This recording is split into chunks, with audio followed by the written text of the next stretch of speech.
তোমরা বর্তমানে কিন্তু যারা কৃষক বন্ধু প্রকল্পের সুবিধা পেতেন তাদের বর্তমানে কিন্তু এই যে কৃষক বন্ধু ভেরিফিকেশন ফর্মটা ফিল আপ করে আপনাদের জমা করতে হচ্ছে। এই ফর্মটা ফিল আপ করে জমা করলেই তবেই কিন্তু আপনি কৃষক বন্ধু প্রকল্পটা আপনার চালু থাকবে এবং তবেই কিন্তু আপনি কৃষক বন্ধু প্রকল্পের আপনি টাকা কিন্তু পাবেন। তো সেই জন্য আজকে আমরা দেখে দেবো যে এই কৃষক বন্ধুর যে ভেরিফিকেশন ফর্মটা আপনি কীভাবে ফিল আপ করবেন তার প্রতিটা স্টেপ বাই স্টেপ পয়েন্ট আপনাদের বুঝিয়ে দেবো, দেখিয়ে দেবো এবং হাতে লিখে আপনাদের ফর্ম ফিল আপ করে কিন্তু দেখিয়ে দেবো। এবং এই ফর্মটা ফিল আপ করে জমা দেওয়ার লাস্ট ডেট কবে সেটা এই ভিডিওতে আপনাদের জানিয়ে দেবো।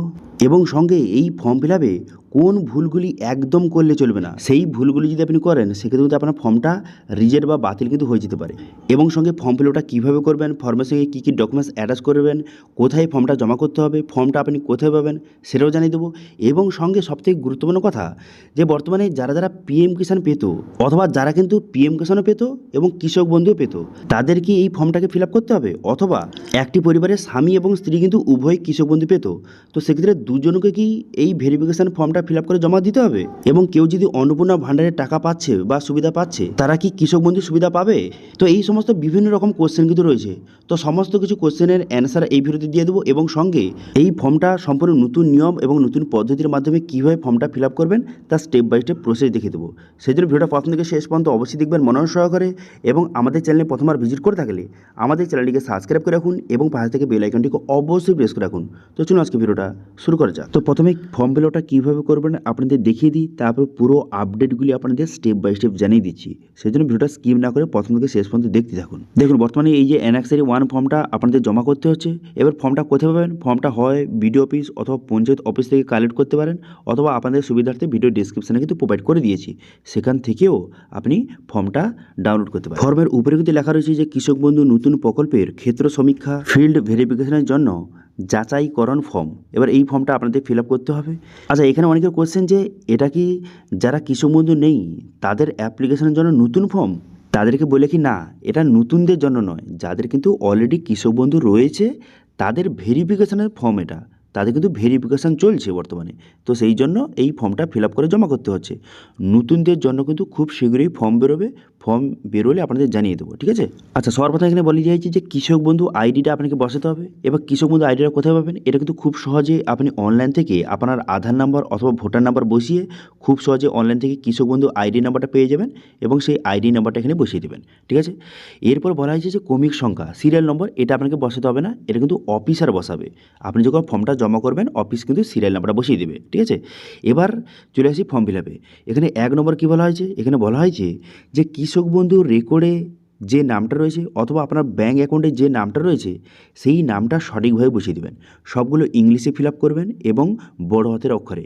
আচ্ছা, এখানে এই যে ঘরটা দেখতে পাচ্ছেন, এই যে ঘরের সেকশনটা, এটা কিন্তু আপনি ফিল আপ করবেন না, এটা কিন্তু অফিসার আপনার যে নামটা ঠিক রয়েছে কিনা, আপনার বাবার নাম ঠিক রয়েছে কিনা এগুলো চেক করবে এবং প্রতি ঘরে কিন্তু ঠিক চিহ্ন মারবে এইভাবে, ঠিক আছে? তো সেক্ষেত্রে এগুলো আপনাকে ফিল আপ করতে হবে না, আপনি শুধু এখানে নামগুলি বসাতে হবে। এরপরেও কী বলা হয়েছে? এরপরে বলা হয়েছে যে আপনার বাবার নাম, এখানে কিন্তু আপনার বাবার নামটা বসিয়ে দেবেন। যদি আপনি বাবার নাম বসান সেক্ষেত্রে কিন্তু এখানে পিতাতে ঠিক চিহ্ন মারবেন, ঠিক চিহ্ন মেরে দেওয়ার পর আপনার বাবার নামটা বসিয়ে দেবেন, অথবা যারা মহিলা আবেদন করছেন তার স্বামীর নাম বসিয়ে দেবেন। এরপরে ঠিকানা, 3 নম্বরে কী বলা হয়েছে? ঠিকানা। ঠিকানা কী বসাবেন? ঠিকানা কিন্তু আপনার ভিলেজ, পোস্ট অফিস এবং পুলিশ স্টেশন, এই 3টি ঠিকানা এখানে বসাবেন। এখানে ভিলেজের নামটা লিখবেন, তারপরে এখানে পোস্ট অফিসের নামটা লিখবেন ছোট ছোট করে, তারপরে এখানে পুলিশ স্টেশনের নামটা লিখে দেবেন, ঠিক আছে? এটা লিখে দেওয়ার পর এরপর আপনি কী করবেন?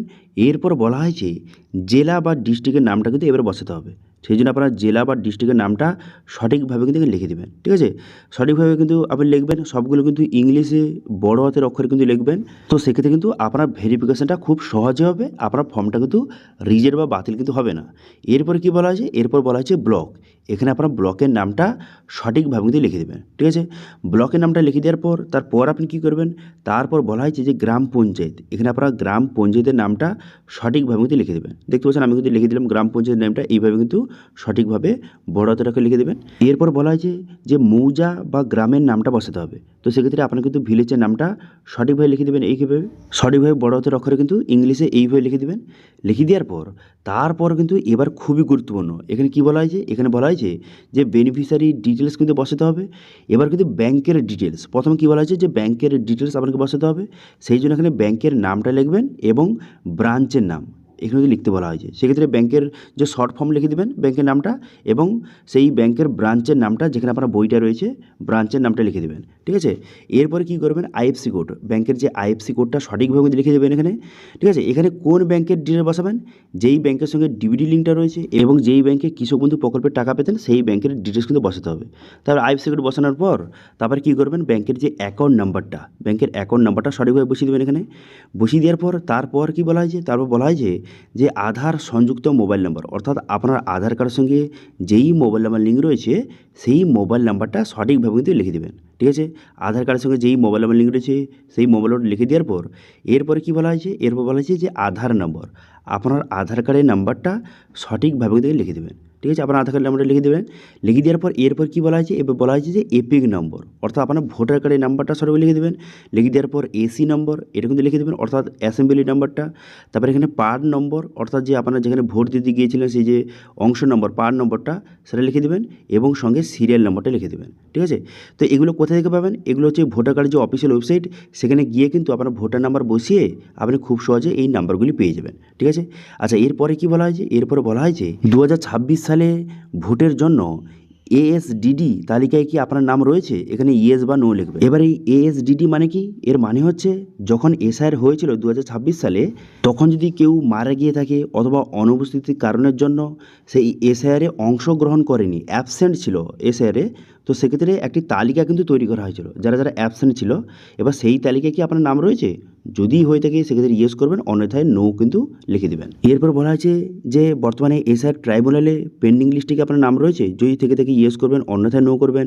তারপরে সিএতে কেউ যদি আবেদন করে থাকেন এবং বর্তমানে পেন্ডিং অবস্থায় রয়েছে, এরকম যদি হয়ে থাকে সেক্ষেত্রে ইয়েস করবেন, অন্যথায় নো করবেন। তারপরে আপনি কি পিএম কিষাণের সুবিধা পাচ্ছেন, সেক্ষেত্রে ইয়েস বা নো করবেন। দেখুন, যারা কিন্তু পিএম কিষাণের সুবিধা পাচ্ছেন তাদের কিন্তু এই ফর্মটাকে ফিল আপ করার কোনো রকম প্রয়োজন নেই, সেক্ষেত্রে এখানে নো কিন্তু লিখে দেবেন। ঠিক আছে, এই ফর্মটা তারাই ফিল আপ করবে যারা কিন্তু শুধুমাত্র কৃষক বন্ধু পাচ্ছে তাদের জন্য। এবার যারা কিন্তু পিএম কিষাণ পেত, কৃষক বন্ধু পেত, তাদেরও কিন্তু এই ফর্মটা ফিল আপ করার কোনো রকম দরকার নেই। এবারে কারণটা কি একটু পরে আমি জানিয়ে দিচ্ছি, প্রথম ফর্ম ফিল আপটা দেখিয়ে দিই। তো সেই জন্য কী করবেন, এখানে পিএম কিষাণ সুবিধা পেতেন, এখানে কিন্তু নো লিখে দেবেন, যেহেতু আপনি শুধুমাত্র কৃষক বন্ধু সুবিধা পেতেন। ঠিক আছে, এরপর বলা হয়েছে আপনার কী কাজ করেন, কি আপনার কী কাজ করেন, আপনার পেশাটা কী। তো সেক্ষেত্রে আপনি এখানে ফার্মার লিখতে পারেন, অথবা আপনি যেই কাজটা করেন সেটা আপনি লিখে দেবেন সঠিকভাবে, ইংলিশে লিখবেন। এবার কিন্তু জমির ডিটেলস আপনাকে বসাতে হবে, সেই জন্য কী করবেন, এখানে প্রথম কী বলা হয়েছে, জেল নাম্বার, এখানে কিন্তু জমির রেকর্ড কিন্তু লেখা রয়েছে জেল নাম্বারটা, সেই জেল নাম্বারটা লিখে দেবেন। লিখে দেওয়ার পর খতিয়ান নাম্বার, এবার জমির খতিয়ান নাম্বারটা লিখে দেবেন সঠিকভাবে। চাষযোগ্য জমির কিন্তু, ঠিক আছে, আপনার যে বাস্তু জমি এরকম কিন্তু নয়, শালি জায়গা যেগুলো চাষযোগ্য জমি তার ডিটেলস কিন্তু বসাতে হবে। তারপরে দাগ নম্বরটা লিখে দেবেন। লিখে দেওয়ার পর তারপরে এবার কিন্তু যে কত একর, সেই জমিটার পরিমাণটা কত একর সেটা একরে লিখে দেবেন সঠিকভাবে। তারপর এখানে বলা হয়েছে যে এখানে খতিয়ানের তারিখ বা আরওআর তারিখ, আপনার জমির রেকর্ডে কিন্তু পরিষ্কারভাবে লেখা রয়েছে তারিখটা, সেই তারিখটা কিন্তু লিখে দেবেন। অথবা বর্তমান নতুন রেকর্ডটা ডাউনলোড করতে হচ্ছে অনলাইন থেকে, সেক্ষেত্রে বাংলা ভূমি পোর্টাল থেকে রেকর্ডটা ডাউনলোড করে সেই রেকর্ডে যে তারিখটা লেখা রয়েছে সেই তারিখটা লিখে দেবেন। এরপর বলা হয়েছে যে জমির টাইপটা কিন্তু সিলেক্ট করতে হবে, যে জমিটা আপনার নামে কীভাবে হয়েছে, আপনি কি জমিটা কিনেছেন নাকি পূর্বপুরুষের মাধ্যমে জমিটা আপনার কাছে এসেছে, অথবা আপনার বাবার মৃত্যুর পর আপনার জমিটা আপনার নামে হয়েছে, আপনার ক্ষেত্রে যেটা হয় সেটা লিখে দেবেন। তারপর এখানে বলা হয়েছে আপনি কি ইনকাম ট্যাক্স প্রদান করেন, এখানে ইয়েস করবেন, অন্যথায় এখানে নো কিন্তু লিখে দেবেন। ঠিক আছে, প্রথম পেজের কাজ কিন্তু শেষ হয়ে গেল। এবার কিন্তু পিছনে, এই পেজের কিন্তু পিছনে চলে আসবেন। এবার এখানে কি বসাতে হবে, দেখুন এখানে যারা যারা কিন্তু বিবাহিত তার কিন্তু স্ত্রীর ডিটেলসটা বসাতে হবে। ঠিক আছে, অথবা কেউ যদি বিবাহিত মহিলা আবেদন করছেন সেক্ষেত্রে তার স্বামীর ডিটেলস কিন্তু এখানে বসাতে হবে। এবার যদি আপনি বিয়ে না করেন সেক্ষেত্রে কিন্তু এখানে আপনার কোনো কিছু বসানোর দরকার নেই। ঠিক আছে, যারা যারা বিবাহিত তার এখানে স্ত্রীর ডিটেলস বসাতে হবে। তো সেই জন্য কী করবেন, এখানে নেম অফ স্পাউস, এখানে কিন্তু আপনার স্ত্রীর নামটা লিখে দেবেন। লিখে দেওয়ার পর তারপরে কিন্তু আপনার স্ত্রীর ব্যাঙ্ক অ্যাকাউন্ট ডিটেলস কিন্তু বসাতে হবে, সেই জন্য ব্যাংকের নাম এবং ব্রাঞ্চ নেমটা বসিয়ে দেবেন। বসিয়ে দেওয়ার পর ব্যাংকের আইএফসি কোডটা লিখে দেবেন। লিখে দেওয়ার পর ব্যাংকের অ্যাকাউন্ট নাম্বারটা বসিয়ে দেবেন, এগুলো কিন্তু আপনার স্ত্রীর কিন্তু। ঠিক আছে, এবং আধার কার্ডের সঙ্গে কোন মোবাইল নাম্বার লিঙ্ক রয়েছে সেই মোবাইল নাম্বারটা সঠিকভাবে লিখে দেবেন। লিখে দেওয়ার পর তারপরে আধার কার্ডের নাম্বারটা সঠিকভাবে লিখে দেবেন, আপনার স্ত্রীর আধার কার্ডের নাম্বারটা সঠিকভাবে লিখে দেবেন। লিখে দেওয়ার পর এপিক নম্বর, অর্থাৎ আপনার স্ত্রীর কিন্তু ভোটার কার্ডের নাম্বারটা বসিয়ে দেবেন। বসিয়ে দেওয়ার পর অ্যাসেম্বলি নাম্বারটা বসিয়ে দেবেন। বসিয়ে দেওয়ার পার্ট নম্বর, সিরিয়াল নম্বর, একে একে সমস্ত ডিটেলস কিন্তু বসিয়ে দেবেন। এগুলো একে একে বসিয়ে দেওয়ার পর এরপর এখানে পরিষ্কারভাবে বলে দেওয়া হয়েছে যে বর্তমানে আপনার স্ত্রী কি কৃষক বন্ধু যে প্রকল্পের সুবিধা বর্তমানে পেতেন বা পাচ্ছেন, এরকম যদি হয়ে থাকে সেক্ষেত্রে ইয়েস করবেন, অন্যথায় নো করবেন। এরপর বলা হয়েছে যে 2026 সালের ভোটারে এসএসডিডির তালিকায় যদি আপনার স্ত্রীর নাম থেকে থাকে সেক্ষেত্রে ইয়েস করবেন, অন্যথায় নো করবেন। তারপরে যদি এসআর ট্রাইব্যুনালে পেন্ডিং লিস্টে যদি নাম থেকে থাকে আপনার স্ত্রী, সেক্ষেত্রে ইয়েস করবেন, অন্যথায় নো করবেন। তারপরে সিএতে পেন্ডিং লিস্টে যদি আপনার স্ত্রীর নাম থেকে থাকে সেক্ষেত্রে ইয়েস করবেন, অন্যথায় নো করবেন। তারপরে আপনার স্ত্রী কি পিএম কিষাণ সুবিধা পান, পিএম কিষাণে যদি সুবিধা পেয়ে থাকেন সেক্ষেত্রে ইয়েস করবেন, অন্যথায় নো করবেন। তারপরে আপনার স্ত্রী বর্তমানে কি কাজ করে, কি যদি হাউস ওয়াইফ হয়ে থাকে সেক্ষেত্রে হাউস ওয়াইফ লিখবেন, যদি কৃষক হয়ে থাকে সেক্ষেত্রে ফার্মার লিখবেন, অথবা আপনার স্ত্রী যে কাজটা করে সেটা কিন্তু এখানে লিখে দেবেন। ঠিক আছে, লিখে দেওয়ার পর এরপর বলা হয়েছে যে অঙ্গীকারপত্র। এখানে তো বলে দেওয়া হয়েছে যে আপনি যে ফর্মটা ফিল আপ করলেন এগুলো আপনার নিজের জ্ঞান অনুযায়ী আপনি ফর্মটা ফিল আপ করলেন, কোনো যদি ভুলভাল বসান সেক্ষেত্রে আপনার বিরুদ্ধে আইনি ব্যবস্থা নিতে পারে। তারপরে এখানে কী করবেন, এখানে আপনার সিগনেচার করবেন, সুবিধাভোগীর স্বাক্ষর, এখানে আপনার সিগনেচার করে দেবেন, ব্যাস, আর আপনাকে কোনো কিছু করতে হবে না। এগুলো কিন্তু অফিস ফিল আপ করবে। এই যে অ্যাকনলেজমেন্ট স্লিপটা এটা কিন্তু কেটে আপনাকে প্রোভাইড করে দেবে। এখানে তো অফিস আপনার নামটা এবং কৃষক বন্ধু আইডি সিরিয়াল নম্বর বসিয়ে এই যে অংশটা এটা কিন্তু কেটে আপনাকে প্রোভাইড কিন্তু করে দেবে। ঠিক আছে, এই রিসিপ্টটা প্রোভাইড করে দেবে, এটা আপনি নিয়ে চলে আসবেন। তো এইভাবে খুব সহজে আপনি আবেদন করতে পারবেন। এবার মেন কথা হলো এই ফর্মের সঙ্গে কী কী ডকুমেন্টস লাগবে, কী কী দেখুন।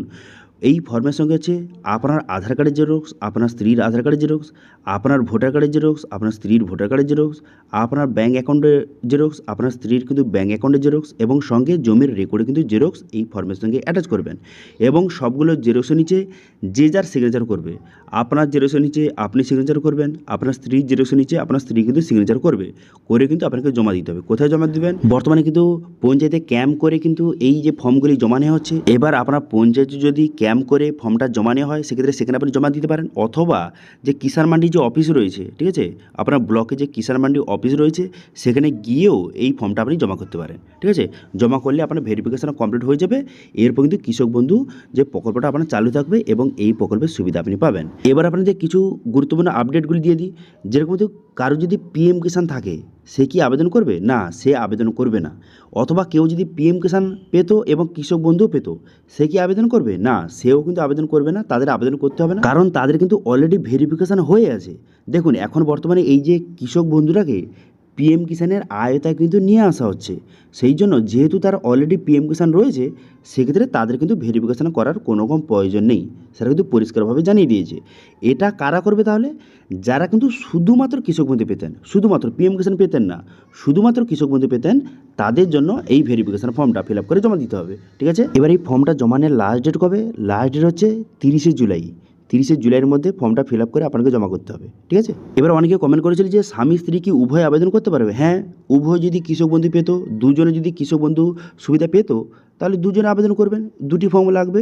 এবার অনেকে কমেন্ট করেছিল যে যারা যারা কিন্তু অন্নপূর্ণা যোজনার টাকা পায় বা অন্নপূর্ণা সুবিধা পায় সেক্ষেত্রে তারা কি আবেদন করতে পারে। হ্যাঁ, তারাও আবেদন করতে পারে। এটা বর্তমানে ভেরিফিকেশান চলছে। যারা কিন্তু কৃষক বন্ধুর প্রকল্পের সুবিধা পেতেন তাদের বর্তমানে ভেরিফিকেশান চলছে, সেই জন্য এই ভেরিফিকেশানের ফর্মটা ফিল আপ করে আপনাকে জমা করতে হবে। ঠিক আছে, এবার অনেকে কমেন্ট করেছিল যে আমি কিন্তু কৃষক বন্ধুর সুবিধা পাই না, আমি নতুনভাবে আবেদন করতে চাই, সেক্ষেত্রে এই ফর্মটা ফিল আপ করে কি জমা করলে আমি কি কৃষক বন্ধুর আয়তায় চলে আসবো। না, এটা নতুনদের জন্য নয়, কিন্তু যারা কৃষক বন্ধু প্রকল্পের সুবিধা পেতেন তাদের ভেরিফিকেশনের জন্য এই ফর্মটা। নতুনদের জন্য ফর্ম কিন্তু খুব শীঘ্রই বার হবে, যখন বার হবে আপনাদের জানিয়ে দেবো, এবং ফর্ম ফিল আপটা কীভাবে করবেন আপনাদের জানিয়ে দেবো। ঠিক আছে, এটা বর্তমানে যারা কৃষক বন্ধু প্রকল্পের সুবিধা পেতেন তাদের জন্য ভেরিফিকেশান চলছে, সেই জন্য এই ভেরিফিকেশান ফর্মটা ফিল আপ করে জমা দিতে হবে। ঠিক আছে, পুরো বিষয়টা ক্লিয়ার হয়ে গেল। এবার যদি এই কৃষক বন্ধু প্রকল্প নিয়ে যদি আরও কোনো আবার কোশ্চেন অথবা কোয়ারিজ থেকে থাকে অবশ্যই কমেন্ট করুন, আমি অবশ্যই রিপ্লাই করবো। এবং আজকে ভিডিও ভালো লাগে তাহলে ভিডিওকে লাইক করবেন এবং ভিডিও কিন্তু বন্ধুর সঙ্গে শেয়ার করে দেবেন। এবং আমাদের চ্যানেলে প্রথমবার ভিজিট করে থাকলে আমাদের চ্যানেলটিকে সাবস্ক্রাইব করে রাখুন এবং পাশে থেকে বেল আইকনটিকে অবশ্যই প্রেস করে রাখুন। আজকে ভিডিওটা এই পর্যন্ত, দেখা আছে নেক্সট ভিডিওতে। Thank you.